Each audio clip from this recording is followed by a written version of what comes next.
good afternoon, morning, whatever it might be, wherever you are. Um, Thank you for joining the Uptempo webinar today, which is, of course, transforming marketing planning at HubSpot. My name is Jim Williams. I'm the CMO at Uptempo, and I am delighted to be joined by Chloe Washington. Hi, everyone. I'm Chloe Washington, and I'm the Chief of Staff to the CMO at HubSpot. That's right. We'll learn a little bit more about Chief of Staff to the CMO at HubSpot. So I'm sure you got questions about it. I had questions. We'll dig into that later. But before we jump into this, I'll just say a couple of words. I'm really excited about today's event for a variety of reasons. One is I've already heard Chloe speak, and she's fantastic at it. She's spoken at a number of events that I've been at, B2B MX, Mopsapalooza, always very thoughtful in your presentation. So I'm looking forward to this.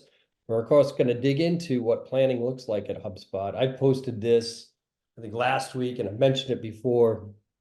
You know, if you're a marketer, you type in a question about marketing and HubSpot comes right up in your Google results all the time. Their content is fantastic, tips, tricks, templates, etc. And so this is like going a little beyond what's the surface level of what you find in a Google search result and actually get into like how marketing is done, how the planning is done at HubSpot. So it's going to be very, very fun. Before I jump into that, I got to go through, of course, the standard place setting, if you will. So you, of course, can ask questions. We encourage them. Use the Q&A feature in the Zoom interface, and we'll get to those at the end. We'll also be doing on this webinar something we've been doing on a few of these, which is what we call the backstage pass, which is basically once we get to the end of the presentation and get through Q&A, if you want to stick around, and I would encourage you to, and see who Uptempo is and what our platform does for marketing planning, please stick on there. We'll do like a quick 10-minute overview of the software behind the planning at a company like HubSpot, and that'll be done by Owen, my colleague. He's very good at it. We will, of course, record this. We will share the recording. We will post the recording. So no worry about it. If you miss something, you can always go back through it. And I think that's everything I need to say for getting us started. So why don't we just go ahead and jump right into it. I will give a really quick intro to who who Uptempo is and why we're talking about marketing planning with HubSpot today. And the reason is pretty straightforward. Like this here kind of sums up what we hear from marketing executives when we start to talk to them about the marketing planning process. It's actually a pretty sad state of affairs because while we have this incredibly sophisticated MarTech stack with tools like HubSpot and others that manage how we execute and measure marketing, the way we do planning is what I call steam powered, right? It's run off of freeware like PowerPoints and spreadsheets. And this is a direct quote we got from someone when we started talking to them. You know, it's the entire plan is run off of a gigantic PowerPoint, which probably can't be found easily by anyone and is probably out of date. And when the CEO asks exactly what is going on right now, what's going into market, it's not really easy to get those answers. And generally, as it says here, it's just not a good look. So Uptempo basically helps to solve that problem for enterprise organizations. We say we help them run marketing like a business or run the business of marketing. And why do we do that? It's to give marketers confidence. Let them lead with confidence and love their jobs. It's hard to be confident if you can't get basic answers to questions about what you're doing. We solve that. And we solve it so that you can just be more agile, right? Plan better, spend smarter, pivot quicker, give you a platform to actually run marketing on. We are a 250 employee firm. We work with many, many leading enterprises, HubSpot included. And we managed today just over $4 billion in marketing spend across our platform. So enterprise scale. So without that, now that we've got that out of the way, my commercial is done. I'm going to go ahead and turn over to Chloe so we can learn a little bit more about how HubSpot does it. Thank you, Jim. Hi, everyone. Again, I'm Chloe Washington, the Chief of Staff to the CMO, Kip Bodner at HubSpot. I am incredibly excited to be here today. I love talking about this stuff, and I'm hoping that I'm able to share some things that maybe you do know, but things maybe you don't know, not only about HubSpot, about the chief of staff role, about planning at HubSpot and otherwise, and then how we were able to use Uptempo, spoiler alert, to make my life and the lives of 500 other marketers a lot easier. So as I said, I'm Chloe, and I currently lead the marketing strategic operations and planning team. The acronym for our team is SOAP. It was unintentional, but we clean up messes. So if you are in an ops role, MarTech, I'm sure you feel that deeply. Prior to HubSpot, I was in MarTech consulting, advertising, events, other SaaS companies, and I have lots of years of experience with project and program management. So change management, which I will be talking about, is something that I have had plenty of opportunities to both fail and succeed at. So I want to show you, maybe we can talk a little bit about the fails in the Q&A, but I want to show you how I feel like I, at least in this space, have been able to master it for myself, for my sanity, and for the team's sanity. I also have to say that I'm a proud alumni of the University of Georgia and a huge football nut, so go Dogs. And outside of work and spreadsheets and all of those things, I try to use the creative side of my brain too, and I'm a content creator with beauty industry brands. So let's get into it. So what is a chief of staff? It's a question that I had when I was interviewing for this role, and I think it's a question that many of you probably have too. It's a buzzword now, we see it a lot on LinkedIn, but I think there's still a lack of what do I do and what do I not do? You know, when you think of chief of staff, I think of the show West Wing, and I think of someone running down the hallway with the president, following them and looking busy and putting out fires. There's a little bit of that. But here's what a chief of staff is and what a chief of staff is not. And I think that's very important when you think of a chief of staff, whether you're interviewing for the role, working with the role, hiring for the role, or wondering, hey, is this something that's in my career path? So a chief of staff is a strategic operator and planner. This is not a paper pushing role. You have to have an opinion. You have to be informed. In this role, you're going sometimes wide and not necessarily deep. You have to know a little bit about every single thing that's going on in the company. Not only do you have to know at least a little bit about everything, you have to connect those dots for your leader, for your team, for other teams that you're working with. You are a confidant and a keeper of secrets. Can't be a gossiper and a successful chief of staff. You will know things that maybe you feel you have no business knowing before everyone else knows them. And you're also the right-hand woman or man to the executive. A chief of staff is not an executive assistant. I partner very closely with executive assistants, my boss's executive assistant and others, but that is not in my role. It is not a project manager. I use my project and program management skills to help me to be successful in the role, but this is not a project management role. You are not just checking off boxes in a timeline. That's part of it, but that's not the full role. You're not on the MarTech team. You may be in charge of marketing stacks, tech stacks, needing to know what's going on, but that is not specifically your role. And while it may feel like you are not a PR specialist. There's a part of that, comms, internal and external comms, but again, that's not the entire piece of the role.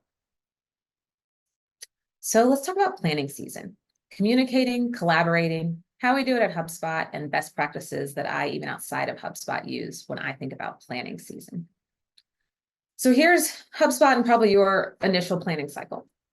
Q1, here we are now, kickoff, executing on the agreed upon strategy from planning season a few months ago.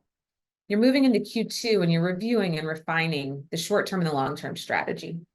Q3, strategic planning, goal planning for the next year begins. I always feel like Q3, I'm like, wait, I feel like we just started Q1 and we're getting into this, and now we are in Q3 planning for the next year.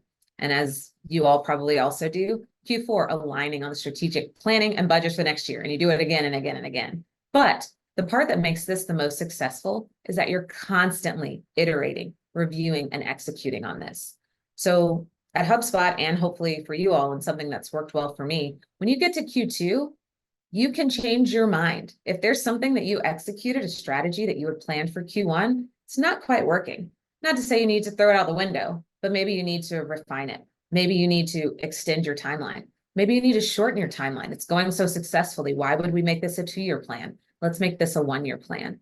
So as you're going through your planning cycle, don't say Jan 1, we're doing this, March 1, we're doing this. Yes, you need to do those things. And goes back to what I said about being a good project and program manager, especially if you're leading planning. You also can't just look forward. You have to look back, and you have to look in the current and see what is working well, what is not working well, where you're going over budget, where you're going under budget. You cannot have tunnel vision to execute a successful planning cycle. And I feel like myself, along with other chiefs of staff at HubSpot and other leaders, and not only leaders, individual contributors, talking to people that are actually executing on your plan, getting internal feedback from them. Obviously, your customers and your clients are going to give you that external feedback as you're executing on your strategy, but look internally as well. Going back to what I said, chiefs of staff were all over the place, and you have to be to execute and to collaborate. A lot of this planning cycle, I mentioned to you, I'm the chief of staff to the CMO. Well, I have to collaborate with the chief of staff to the CEO. What is the company thinking? Not only am I leading marketing, but I need to make sure sales, customer success, product engineering, make sure we're all moving in the same direction. Planning is not just putting pen to paper and saying we're doing this. Well, how does team A work with team B? And is this working? So keep that in mind as you're planning. So I alluded to this a moment ago. We do tops down planning, but if you look at the bottom of this, we're also kind of talking sideways. So yes, the company strategy needs to inform the flywheel. I'm sure if you know HubSpot, you know the flywheel, attract, engage, delight. So working with marketing, sales, customer success, that trickles into our marketing strategy, which then trickles, our marketing team is well over 500 people. So it's not just what's the marketing team doing. The marketing team is not a monolith. There are several VPs, several leaders that lead teams that are doing different things and maybe going in different directions and making sure that we're communicating, that we're aligning to go in the right direction. Or if we're working on collaboration, when you think cross-functionally, you may think marketing and product. No, we have to work cross-functionally within the marketing team too. And that is what has made us so successful as a company. We're thinking of individual groups. Yes, we're starting at the top down. Obviously, the marketing strategy has to align with the company strategy. I don't think Yamini would be too happy with myself or Kip if it didn't align.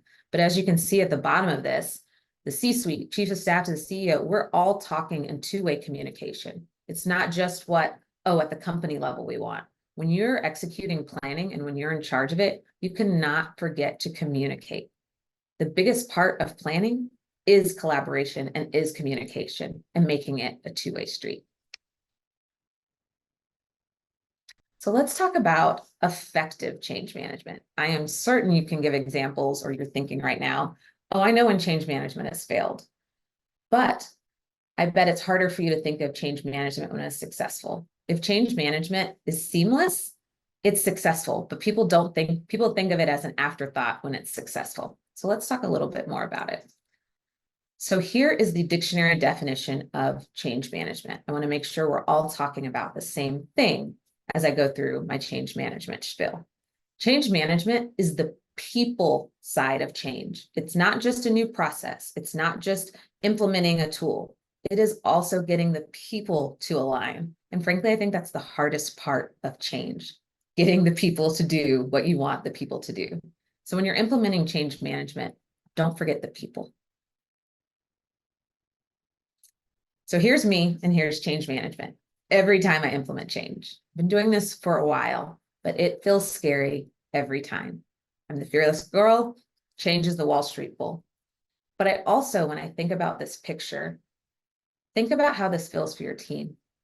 Think about how change management feels to them.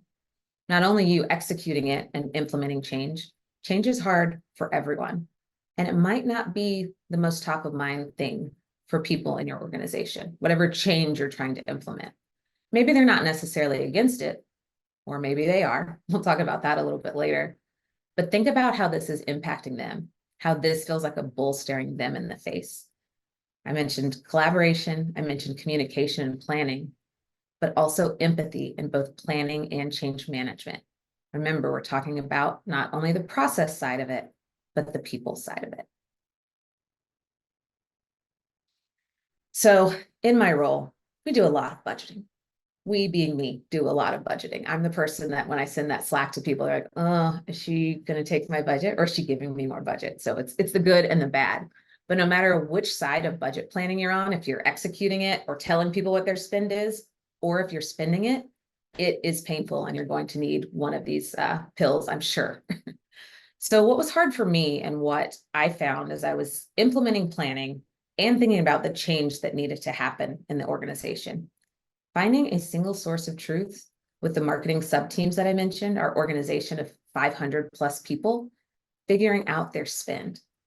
Everyone's making that spreadsheet with their initials at the end of it and cloning it. And you're like, what is the truth? And why do I have 30 spreadsheets open? And it's continuous and it's cyclical and it's painful, but we all do it. I had before we implemented Uptempo, I probably had 9 or 10 different versions of blah, blah, blah dash CW to figure out. And then I'm thinking, did I change their budget? Did they change their budget? How does this work?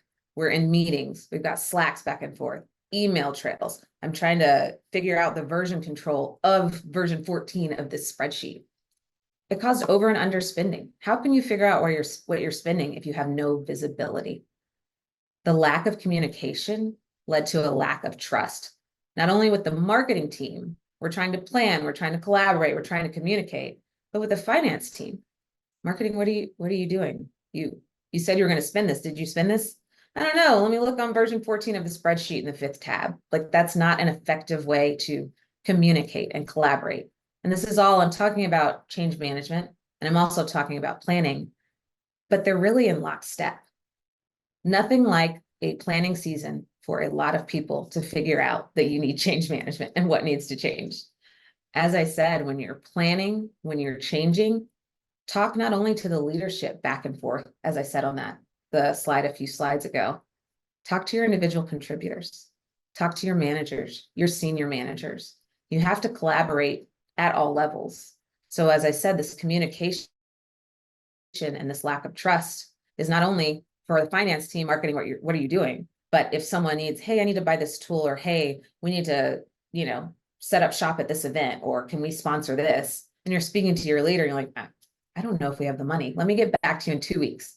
That's not a feasible solution. Spreadsheets in this case for planning, they didn't deliver results. They didn't tell a story. Like I said, the version control was a mess. And this was not something that was unique to HubSpot. It's not unique to your organization. I'm sure most everyone on this call has experienced this or is experiencing this. Additionally, time is money, right? So all of us that are in the versions of every spreadsheet trying to figure out if version 14 is right and reconciling it, when our marketing team, in my case, should be marketing, it's taking time away and it's keeping everyone's eye off the prize. So enough about budget season. I think you get my point. It was pretty painful. So let me tell you what I was looking for and how I got to all of this. Important context is that I've been the chief of staff at HubSpot for 3 years. So got through that first planning season, saw everything once, figured out how painful it was, went through the next planning season and figured out, okay, it's not just the newness in your role or working with this ops team and maybe there's not clarity here. It was process as well. So trying to get people to move in a certain direction, trying to set the tone for the strategy of the business, and being informed not only in my role, but for the CMO. I need to tell my boss and ensure that he's kept in the loop. And I found myself not able to do that in a reasonable amount of time.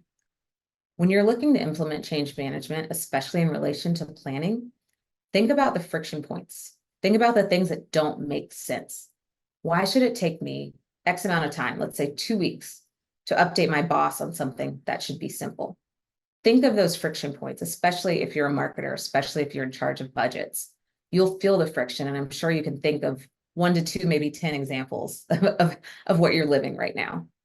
So going back, here's what I wanted. I wanted an online financial management platform for marketers where we could plan, budget, had automated reconciliation and integration capabilities.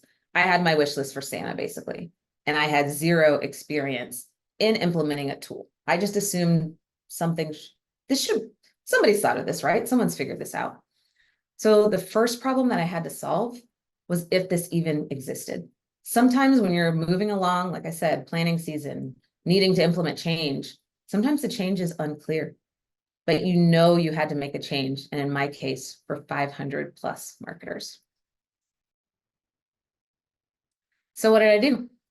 I researched. I went to Dr. Google and I started typing in keywords and hoping someone's SEO was right. I didn't know names. I didn't understand went and looked at the G2 grids, trying to figure things out.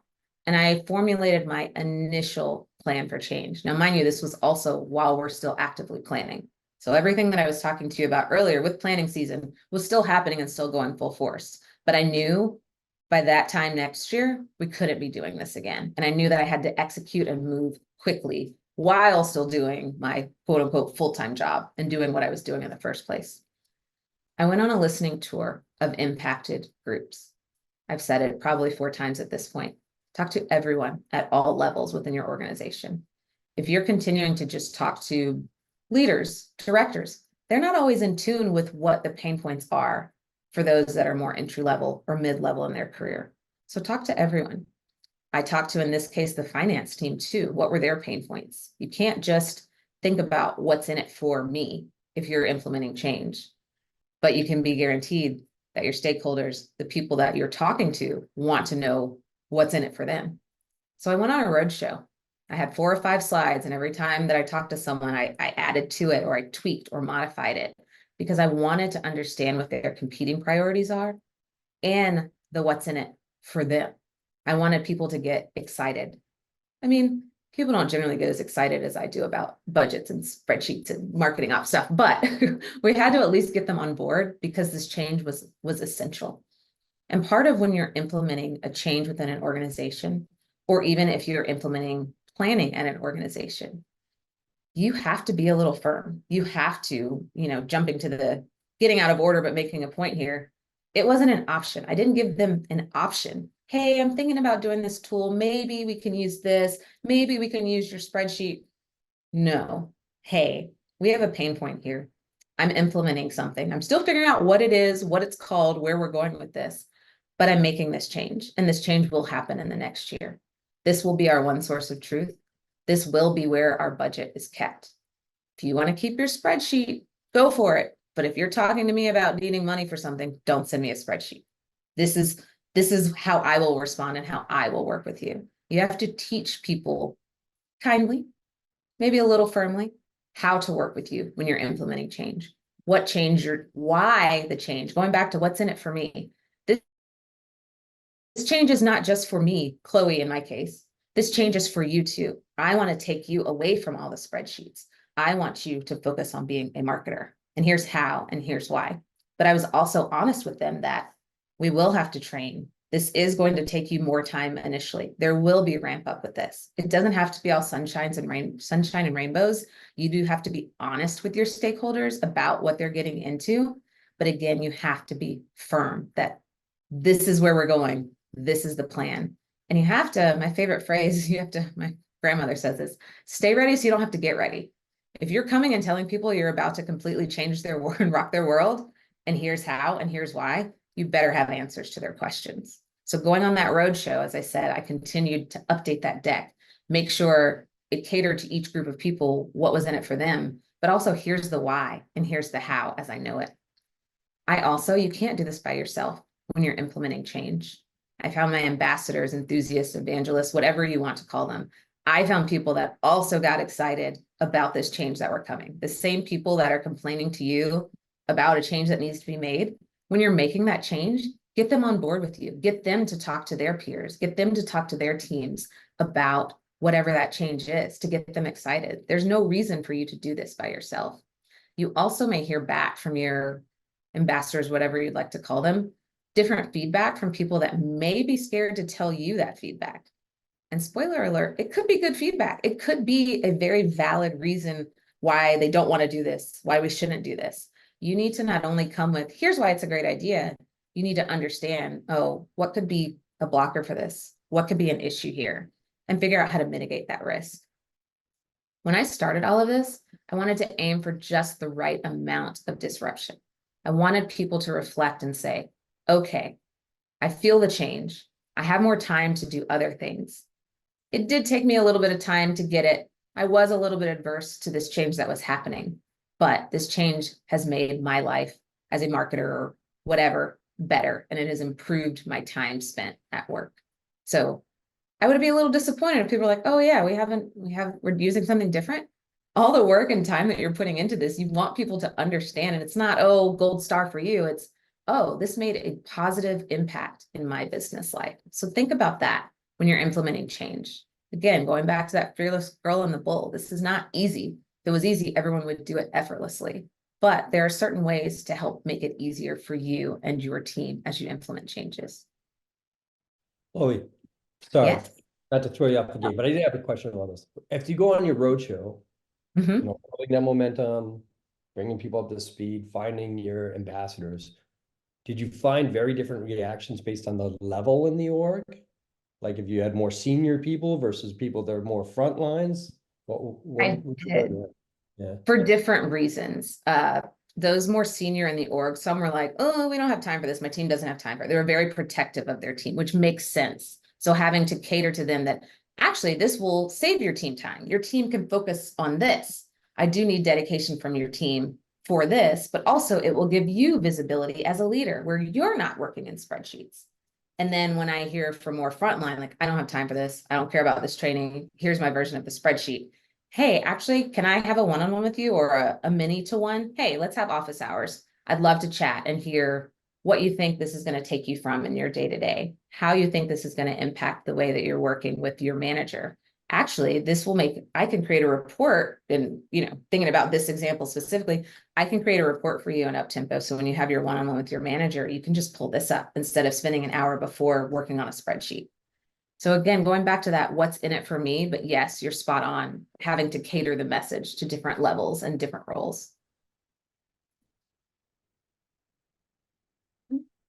So with implementation, I used the ripple effect approach. I don't know if that's an actual name, but that's what I called it. I wanted to start small and grow large. I started tops down. I started with the VPs of marketing and the senior leadership of finance. Hey, this is what I want to do. Here's why it will work for you. Here's the things that I haven't figured out yet, and being transparent there. I'm going to reach out to your team next week. I'm going to reach out to directors and then managers, and then we're going to have individual contributors. I didn't want to, I notified the entire org in a team meeting about the changes that were happening. But once the changes were actually implemented, I started small. That way, if something's wrong that you maybe haven't thought about at all comes about, or, oh, people are having login issues, first impressions are so important. If you're trying out something and you're worried it might fail or might not go smoothly, don't bring 500 people into the first meeting. Start with 10, then move to 20, and then move forward. A lot of this is common sense, but when you're being pushed by your leaders of your organization to make an impact very fast, move forward, do this, I need it done, you still need to think logically about what will work and what will be most effective. As you're implementing change, the optics are just as important, because if you had brought everyone in the organization in and they couldn't log in, it's a bad first impression, and they're less likely to continue to use the tool or the process or whatever the change you're implementing is. I established a core team. So going back to those ambassadors, those evangelists, whatever you like to call them, the people that got excited and had the skill set for what I needed, I brought them in. Hey, let's do this together. You don't have enough hours in the day to update everybody and to do all the things, no matter what change you're implementing, no matter what process is in place and process that you're trying to move. I also set up a communications infrastructure. We had a Slack channel for people to ask questions. We set up a wiki with frequently asked questions.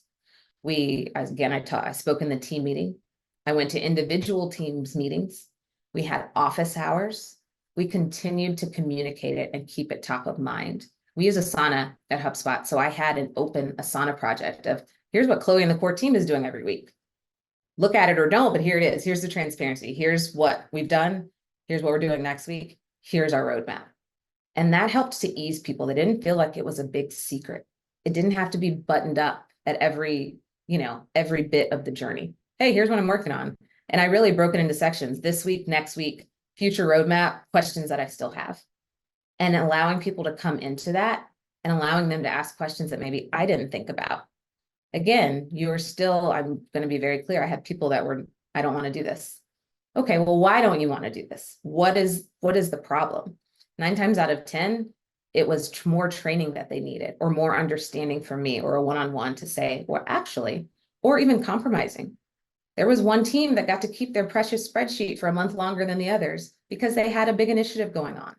I don't want, going back to the last slide, just the right amount of disruption.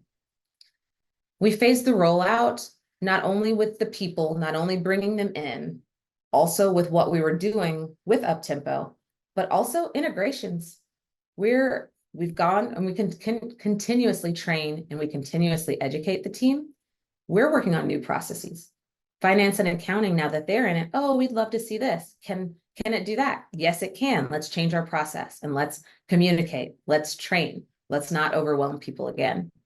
But when I first implemented the first year of Uptempo and moving into the next, I said, we're going to keep a few things manual for the core team, not for everyone, but for the core team. The 5 or so of us can handle the manual. We get the long-term vision. But if we're making it easier for those that are still getting used to it, it is worth that year or however long you decide of a little bit more manual maintenance. Now we're moving into integrations. Now we're figuring out how many additional licenses we need or if we need to change the structure. And that has been not only sanity for the marketing team, it's been sanity for me, for the core team. I feel humbly that we executed quickly in our first year. We had the right amount of disruption, but we didn't take on too much too fast. So when you're thinking about change, think about reasonable. Going back to what I was saying, it was unreasonable that it was taking me weeks to get back to my direct boss about something that was pretty simple, and now I can get back to him in 10 minutes now. But it also needs to be reasonable based on the amount of other work that you have, the amount of other work that your team has. The team has to be receptive. Again, we're going back to the people side of change when you think of change management. So I'm going to take a deep breath, probably a sip of water, and let Jim ask me any other questions that he has. Enjoy your sip of water while you ask. I know you're going to get to the next slide, which is measuring, but I am curious. Did you have to quantify the pain? Like you talked about, we're wasting time trying to go through 14 versions of spreadsheet, trying to reconcile the budget and, get it in finance and marketing on the same page. Did you have to go through an exercise to try and quantify how much wasted time there is? I did. Yeah. I kept it very high level. But for instance, I used me as the example. This was when we were still kind of vetting and looking around. I needed to give my manager an answer, and he needed to give his manager an answer that now I've been through the same thing again. It took me maybe 2 hours to do it more recently. It took me 4 weeks, 9 spreadsheets, and 20 meetings. And I had that to be able to quantify and say that like that. People feel that, people understand that. Additionally, going to each leader and talking about how it affects each team. So I made sure to have that data for my boss, for finance leadership, for company leadership, because when you're implementing a process, you a lot of times have to bring in legal, security, like people want to know and understand why, especially at a leadership level. So I was able to quantify and give tangible examples, which helped with the implementation. That's great. Yeah. Good question. So my last slide is, how do you measure success? When we're thinking about, okay, that's great, Chloe, you said all these things. How did you measure success? Customer satisfaction is a big metric success. And in my role, my customers are the marketing team. Unsolicited testimonials, oh my gosh, you've just saved me a week of work. Oh, I was able to accomplish this faster. A leader needing a report at the last minute of their over or underspend for the previous month. Oh, you don't need to create a slide deck for that. Oh, you don't need to export to a spreadsheet. Here's a screenshot. Those were the things that I was able to manage success. Now, yes, we had numbers in this and our percentage of over and underspend changed and all of that.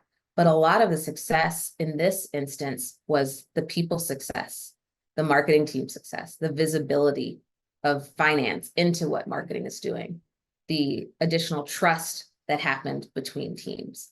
Those were the measures of success. So when you're implementing change, yes, return on investment is very important and you might need those numbers, but think about how it's impacting your team for the positive too. I think that is such a good view of success. Just on that, Chloe, that's great. Would you say, because finance are clearly stakeholders, right? But they own the financial reporting for the company, right? Right. So, yeah. So I can see how they'd say, oh yeah, this makes sense. Marketing should definitely do that. But eventually it becomes more than just marketing do something, right? Like there is Right. some role in this. do they have some type of measure of success on their side, customer satisfaction, or just productivity, or better relationship, et cetera, that you've asked Yeah. finance about? So I would say, if I can speak for them, I would say productivity for sure. Having visibility to understand, hey, is the marketing forecast done? I don't have to send 20 Slacks, 3 email reminders. Hey, I get to log and look in one place and see what's been done. Accounting, being able to do reconciliations, working with finance when you're talking about, now this, we implemented Uptempo on the marketing team, but finance and accounting has access obviously to it, and we all work through this tool. But more time for them to do other things. As much as I would love to think that they think about marketing and what we're doing all day long, they have other things that they need to do as well. So I think it not only made it easier for them, the individual contributors on those teams, to get what they need and to understand and have that visibility into marketing, but also being able to report back to their leaders more quickly has been instrumental. Good. Very good.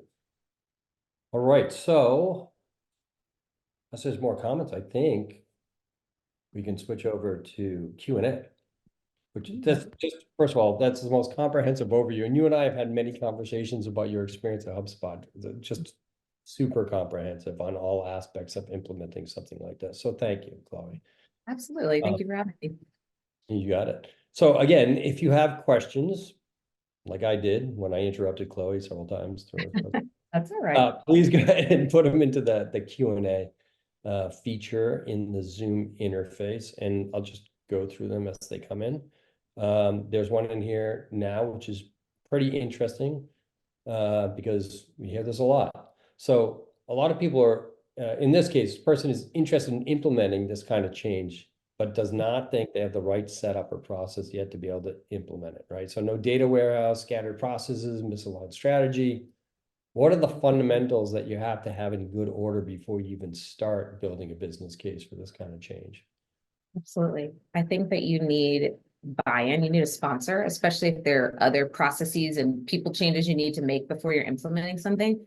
I think you need a strong sponsor to help you navigate the changes.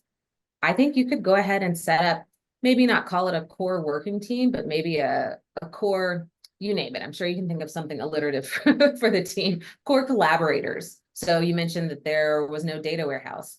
However, you're processing your data, or someone is holding the data now. So can that person be a part of your implementation? And not, you don't have to go right to an implementation. You can spend time on internal discovery before you even reach out to a vendor, before you decide that this is something that's right for you.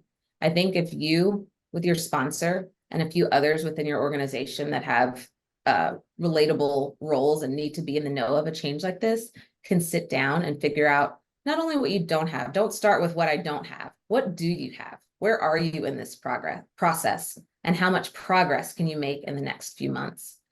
Change management doesn't have to be linear. So I think focusing on a roadmap of, okay, we're going to work on getting these things that we need, but also, hey, can we baby steps? Can we start? When is the right time for us to start with Uptempo while we're doing these other things? There's never going to be the right time. So you may as well start now and figure out where you can go and what's right for your organization. Very good. That's a good answer. Yeah, I'd add the same thing. Like, for example, you say, oh, there's a lack of process. That's what we find in almost every organization, especially around this. In many cases, we find that there's not even standard language or nomenclature or taxonomies. Like, one team in one region is calling something a campaign, and it's called a program in a different region. So it's just, there's always that lack of process for sure. And even when you implement a new process, even if you did have nomenclature, you might change it. You might find a better way of doing things. Yep. There's another question just here about what is the best way to approach leadership to suggest starting to make this kind of change? And I am interested in that. Like how early on in your process did you maybe talk to Kip and say, hey, I'm thinking about this? Yeah.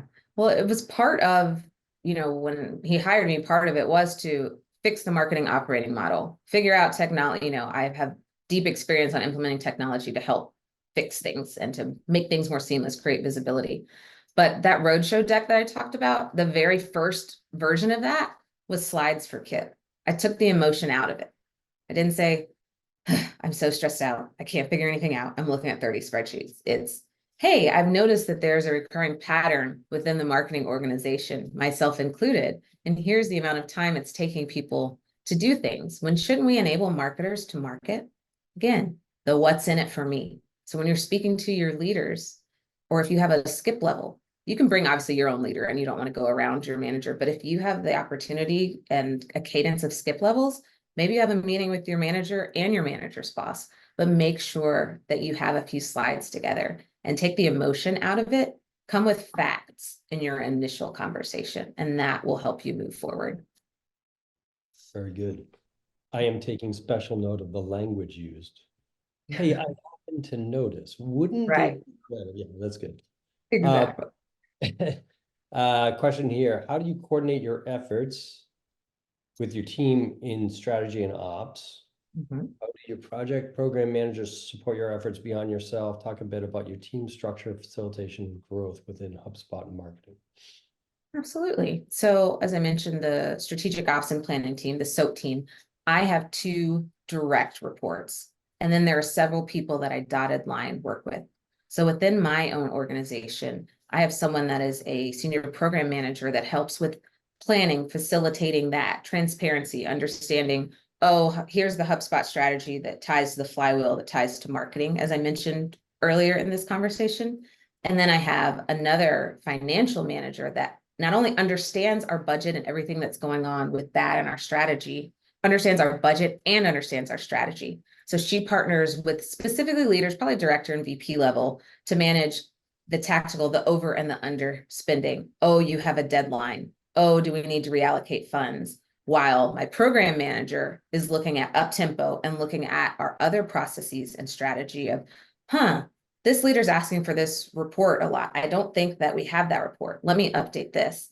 Hey, this conversation, this question is happening a lot. Maybe we need an integration. Maybe I need to go talk to the other ops team about whether it be Uptempo or something else. So we continue to update each other and we divide and conquer.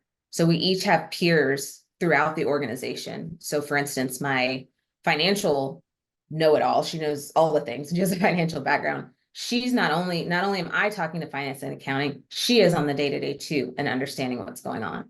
And then my program manager is talking to other strategy teams within the organization to understand what they're doing, comparing notes, keeping them updated. So I don't have our operations, each team kind of has ops, and then we have a central ops team in our organization. So it's a lot of back and forth and conversation and transparency. And that's how I feel. When I first started, I didn't have a team. And I felt like communication was kind of lacking. You can't be at all places at once. So to be able to bring those people on to then be a sounding board, us for each other, and to talk to make sure everyone within an organization knows what we're doing and that we know what they're doing in order to be effective. Very good. Excellent answer.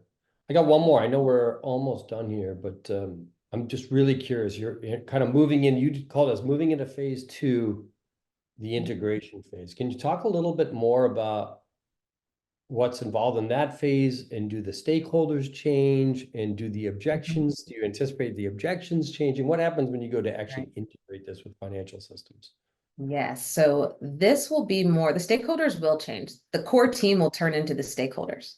They're the ones that are doing some of the back-end manual processes that we can then automate and integrate with systems.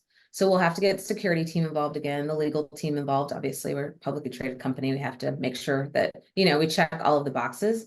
But a lot of the integrations and the seamlessness, the team that uses Allocadia to manage their budget, they'll have no idea, well, we'll tell them, but it won't affect their day-to-day. Because, for instance, if we're matching vendors and we're doing it manually and updating things on the back end for them, they don't know if it was a system that did that, if it was SFTP, if it was an integration. They just know the data that they need is there.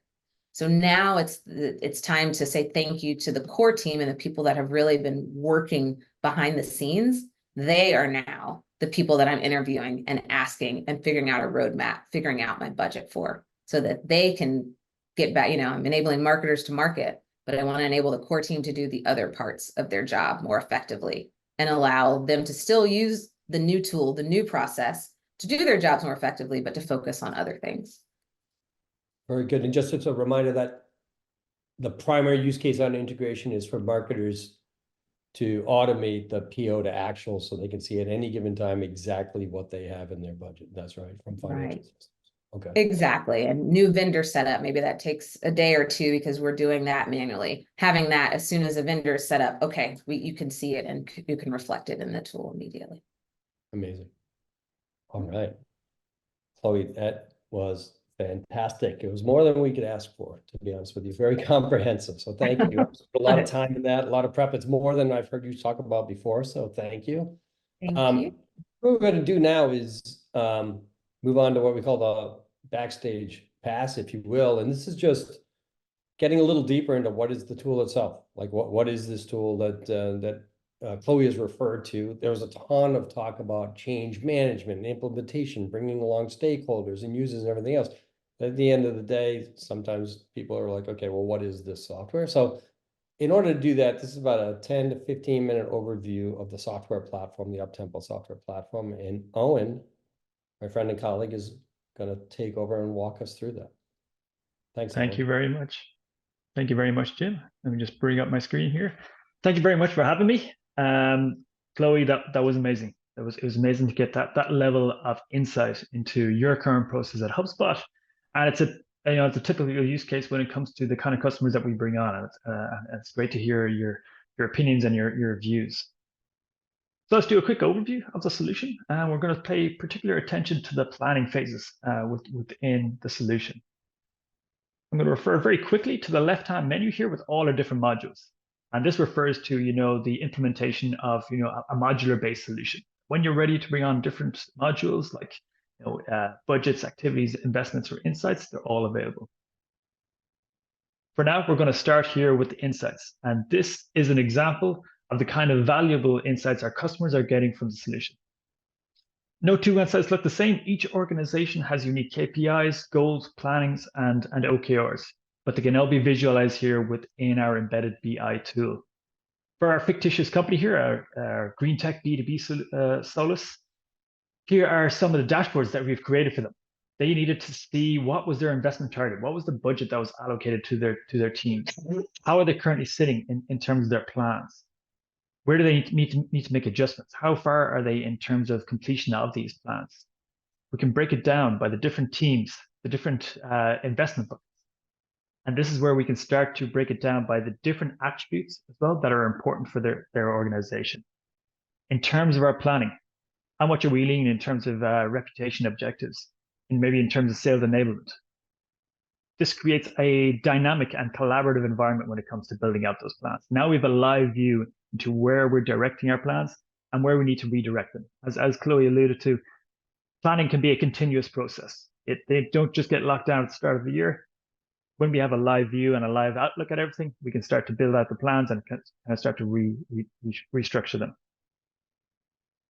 These are all great insights, but we need to figure out how we're going to build that out. And we are going to take a look at a few key pieces, starting firstly with our budgets tab. And this is where we are going to replicate how your organization thinks about the distribution of your budgets. For our fictitious company here, we have their folders broken out in terms of their core marketing functions, their regional teams, and then all the way down to their sub-regional teams, which receive their budgets and build out their plans. This is configurable to how you guys think about it, and there's a couple of key main value adds. For our individual contributors, and this is probably one of the most important pieces, no more spreadsheets, no more Google Sheets, no more PowerPoints, no more emails for approvals. All their dedicated plans live nested within their standardized and centralized hierarchy.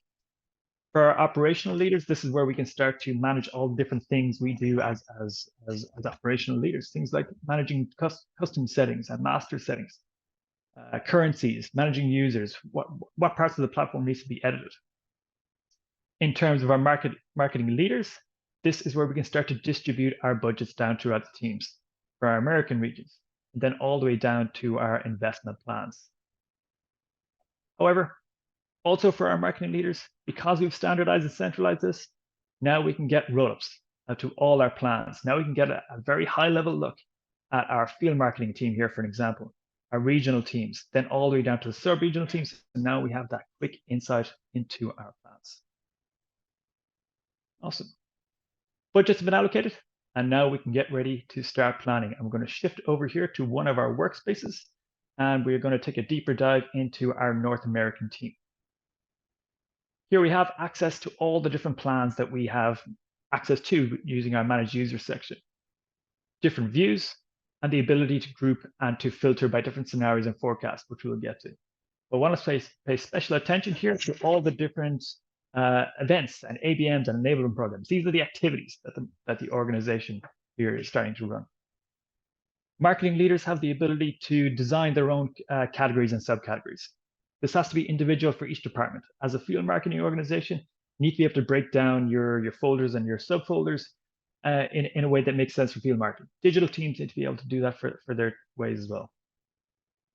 Here we are within our events, and we have our Green Energy Awareness, and we have our Summerfest and our Solace conferences that we're running. This is where we can start to plan all the way down to the line item level, or we can start to add the addition of placeholders as well, saving buckets of spend throughout the year. The marketers will also have insights to where they stand in terms of their current budget. Any budget that's been allocated has now become a clear final year investment target. And now we have a clear counter as to how much we have left to spend. Gaining that visibility for the marketing organization, so now we can start to plan more effectively. What's of utmost importance is the details panel here on the right-hand side. And this is where we start to capture key attributes that we showcased in the Insights tab. Again, this is individual for customers. This is where we want our customers that we work with to start thinking about the things that they want to capture, start thinking about the things that they want to visualize.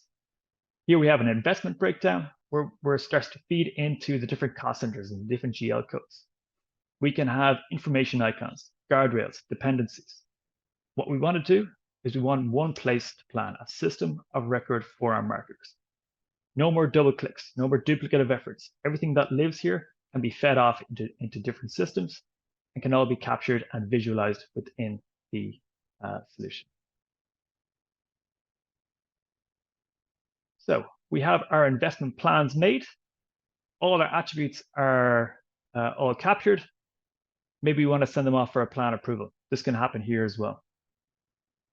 But what also we might need to start thinking about as an organization is planning our actual activities, or a go-to-market view of all the campaigns, all the programs, all the activities, all the activations that we're doing.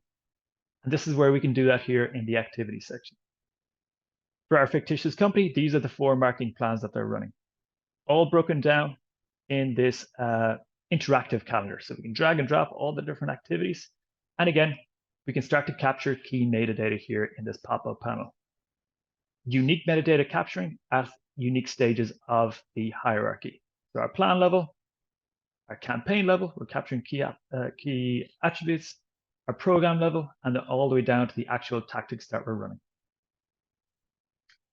Not only that, now we can start aligning budgets too. Any activities that we're running, any campaigns, we can get them aligned to the budgets that we have allocated. We can start to measure the impact as well. What is the projected outcome for all the activities that we're doing? All these graphs are all going to be spread out in terms of the funnel assumptions that you guys have, and we'll build them out for each department and each organization. And this is where we can start to kick off workflows as well, creating projects, creating campaigns into other systems. Again, no more double clicks. Any approval process, anything that needs to happen here from this is in the system, we can get it kicked off. From there, we can align it to our strategies. And think of this as your one-pager for all the marketing strategies that you as an organization are doing. Now all the investments, all the activities that were captured, can be linked to the key actions that us as a marketing organization outlined, the key priorities or the key OKRs, and all the way through to the business objectives using these customizable scorecards. So now for our product launch campaigns, are interacting with our expand customer base in North America, all the way through to our increased annual revenue to 10%. Creating that story around marketing, what is the impact that we're having as an organization, and how efficient we can be in terms of our agility in the market and the ability to make changes from the strategies to the activities, to the investments, all the way through to the insights, should I say, that we're capturing as an organization. That, Jim, is the fastest 10-minute overview I've done of the solution. I'll hand it back to you, and thank you very much for having me. It's a pretty impressive 10-minute whirlwind tour of the platform. Thank you, Owen. I appreciate it. I liked how we started focusing almost immediately on the budgets, because it that was the initial use case that Chloe spoke about, is the problem with spreadsheets and budgets, but then work back from there to investment plans, and then to actual marketing plans, what we get paid to do, marketing. So great overview, appreciate it. I did see there were some other questions in the chat window and a couple that popped into the Q&A. So what we will be doing is taking this awesome recording, we'll be posting it live so you can go through it. And we might even address those questions as part of that post as well. So to all of you who hung around for the full 60 minutes to hear Chloe's great overview and Owen's demonstration, we appreciate it. Enjoy the rest of your day and your week. We hope to hear from you again soon. Thank you and goodbye.